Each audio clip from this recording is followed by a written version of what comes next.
Bien-aimés dans le Seigneur, nous bénissons le nom de l'Éternel, le Dieu de grâce, le Dieu qui a accepté de nous mettre ensemble, bien-aimés dans le Seigneur, passant par cette chaîne YouTube. Vous qui êtes nombreux à gauche, à droite, à travers le monde, en train de suivre des prédications. Soyez bénis parce que vous êtes différents des autres. Aujourd'hui, beaucoup de gens sont liés à des futilités. Les gens suivent, partagent des choses qui n'édifient en rien. Selon que Paul nous parle en Corinthiens, tout est utile, tout n'édifie pas. Nous les chrétiens, nous ne sommes pas dans ce qui est utile. Nous les chrétiens, nous sommes dans ce qui édifie. Quelque chose peut être utile, mais ça n'édifie pas, ça détruit. Bien-aimés dans le Seigneur, alors nous les chrétiens, nous devons être dans ce qui édifie. Chaque jour, dans vos familles, dans vos églises, dans vos communautés, cherchez et soyez dans des choses qui édifient. Il y a quelque chose que j'aime dire et je crois par les jours à venir, je partagerai sur ça, je partagerai avec vous ça. Un chrétien doit comprendre trois choses. S'il veut faire les exploits avec Dieu, il doit comprendre trois choses. Je crois que je parlerai sur ça. Le chrétien doit toujours savoir qu'est-ce qui est important, qu'est-ce qui est urgent et ce qui est accessoire. Quelque chose peut être urgent, mais accessoire. Quelque chose peut être important, mais accessoire. Ça n'édifie pas. Quelque chose peut être vraiment urgent, mais moins important. Et les chrétiens doivent connaître ça. Donc, les trois éléments que les chrétiens doivent maîtriser, ce qui est important, ce qui est urgent et ce qui est accessoire. C'est vrai, ce jour-là, celui qui allait, les sacrificateurs qui allaient, vous connaissez l'histoire des bons samaritains, c'était vraiment important, c'était vraiment urgent qu'il aille faire la sacrificature, faire l'œuvre de Dieu, au point d'abandonner celui qui était tabassé en route. Mais quand Jésus enseigne, il considère que celui qui passait s'est arrêté, il a pris la personne, il l'a amené chez le médecin pour qu'on le traite. Il a fait quelque chose de plus important que celui qui allait vite à l'église, aller prêcher. Si vous comprenez ces choses, bien aimés dans le Seigneur, vous allez faire l'œuvre de Dieu avec beaucoup de tact. Que Dieu nous bénisse. Soyez bénis encore une fois de plus, vous qui êtes abonnés à notre chaîne. Soyez bénis, vous qui partagez les prédications, pas seulement les nôtres. Moi-même, je partage beaucoup de prédications. Lorsque je trouve qu'une prédication a édifié et est important, peut aider à sauver quelqu'un, je les partage. C'est pourquoi ce matin, cette nuit, ce soir, tout dépend au moment où vous êtes en train de me suivre. Il est important de faire comme moi. Lorsque vous trouvez qu'une prédication peut sauver une vie, partagez-la. Ne la gardez pas pour vous-même. On a commencé depuis la semaine passée en train de donner les éléments. La semaine passée, j'avais seulement introduit les stratégies du diable pour amener quelqu'un qui est rempli des promesses divines, quelqu'un qui est appelé à aller loin, ce que le diable fait pour l'amener à échouer. Je reprends ma phrase. Pendant toutes les interventions, vous allez retenir cette phrase. Le diable est convaincu que la relation que tu as avec le Seigneur va t'amener à réussir. À réussir dans le domaine de ta vie, dans ce que tu fais. Puisque tu as associé le Seigneur, le diable est conscient que ce monsieur-là réussira, cette dame-là réussira. C'est pourquoi le diable fera tout pour te pousser à l'échec. Nous avions démontré la semaine passée qu'est-ce que le diable est venu faire, quelle est sa mission. Si Christ est venu nous amener dans la félicité et nous donner la victoire sur les réalités du monde, le diable, quant à lui, il est venu pour détruire, pour voler et pour tuer. Et beaucoup de gens sont tombés dans les filets du diable. Ils sont morts avant le temps, ils ont été détruits avant le temps, et leur grâce, leur bénédiction, leur richesse ont été volées. sans qu'ils ne se rendent compte. Dieu t'a appelé à devenir grand, mais le diable a tout fait pour que tu restes petit. Dieu t'a fait un leader, mais le diable a tout fait pour que tu sois un suiveur. Bien-aimé dans le Seigneur, quel est le sous-thème que nous allons donner aujourd'hui? J'aimerais que nous puissions retenir ça. Depuis que le monde est monde, lorsque le diable veut amener quelqu'un à échouer, il veut priver quelqu'un de la réussite que Dieu lui a donnée, parce que la réussite est déjà là, la réussite est spirituelle, elle finira par se matérialiser. Le diable fera tout pour qu'elle n'arrive pas. Alors qu'est-ce que le diable fait pour amener quelqu'un à échouer? Première chose, le diable lui donne une autre opinion de soi-même. Romains chapitre 12, le verset 3, nous lisons la parole du Seigneur. Par la grâce qui m'a été donnée, je dis à chacun de vous de ne pas avoir de lui-même une haute opinion, mais de revêtir des sentiments modestes, selon la mesure de la foi que Dieu a départie à chacun. Je reviens avec la lecture, Romains chapitre 12, le verset 3e. Par la grâce qui m'a été donnée, je dis à chacun de vous de n'avoir pas de lui-même une haute opinion, mais de revêtir des sentiments modestes selon la mesure de la foi que Dieu a départie à chacun de nous. Lorsque le diable travaille pour l'échec de quelqu'un, le diable fait tout, il communique cette pensée négative d'avoir une autre opinion de soi-même. Vous savez, il y a des gens qui sont remplis d'eux-mêmes et ils se glorifient dans ce qu'ils sont là. Ils se croient seul, il réussira. Il croit que ce qu'il a, il a eu ça par ses propres efforts.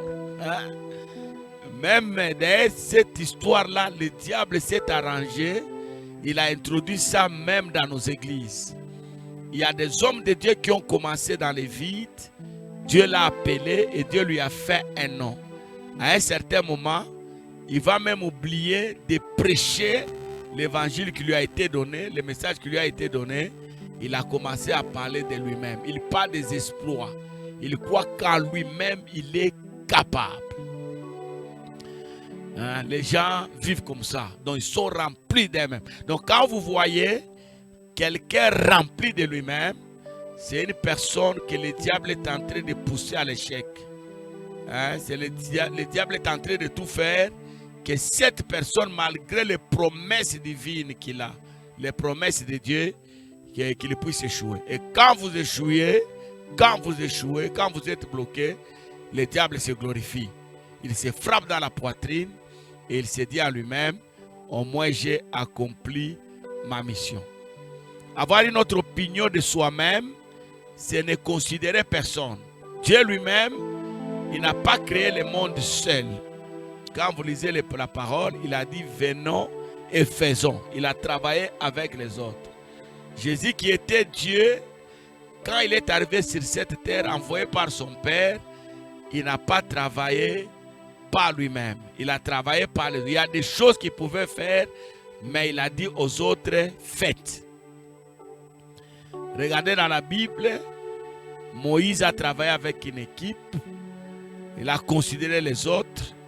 J'aimerais dire à toi qui es en train de me suivre pendant ce temps, tu ne réussiras pas si tu crois que ce que tu as, tu l'as eu par toi-même. C'est vrai, tu as étudié, les études t'ont donné des capacités exceptionnelles, mais si Dieu n'a pas voulu, tu ne pouvais pas avoir ce que tu as.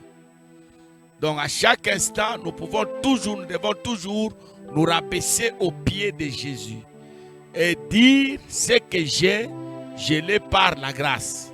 Ça c'est vrai, je l'ai par la grâce parce que sur cette terre, il y a des gens qui ont étudié comme vous. Il y a des hommes de Dieu qui ont fait des études bibliques, ministérielles, théologiques, mais ils n'ont pas la grâce que toi qui n'as jamais fait la théologie, que tu as. Nous connaissons dans des familles où l'aîné est resté inutile. Mais Dieu élève les cadets de la famille. Dieu l'élève. Il devient un homme important. Nous connaissons dans ce monde les gens qui n'avaient pas une histoire par le passé. C'est les autres qui ont souffert. C'est son père qui a souffert. C'est sa maman qui a souffert. Ce sont ses amis qui ont eu à souffrir sur cette terre. Mais par la grâce du Seigneur, Dieu prend quelqu'un dans le néant, selon qu'il est écrit.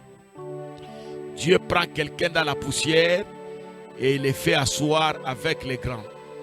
Dites-moi dans la Bible, à quel moment Mephibosheth a eu à souffrir? Dites-moi. Même Mephibosheth, dans la grâce des autres, a été connu. Dans la grâce des autres. N'ayez pas une haute opinion de vous-même. Hein? N'ayez pas. Comme je prêche toujours, je crois que cette phrase va aider quelqu'un. Un chrétien, même là où il est convaincu qu'il réussira, il sortira vainqueur. Il est convaincu, un chrétien, que ici, je réussirai. Je sortirai vainqueur. Il ne peut jamais s'engager dans cette histoire sans se référer au Seigneur. Et aujourd'hui, bien aimés dans le Seigneur, nous avons des prédicateurs de la parole qui montent à la chair, ils prêchent bien, mais sans prier, sans demander la volonté de Dieu par rapport au message qu'il donne. Il donne des messages non pas qu'il a reçus de l'Éternel, mais des messages qui viennent de lui. Les hommes de Dieu qui faisaient des retraites, qui faisaient des nuits de prière, quand la gloire arrive, ils croient maintenant qu'ils peuvent réussir facilement. Nous avons des médecins qui ont cessé de lire. Nous avons des avocats qui ne lisent plus. Ils croient que par lui-même, il réussira. Il tient compte de sa renommée. Son nom est internationalement connu. Tout le monde connaît la personne.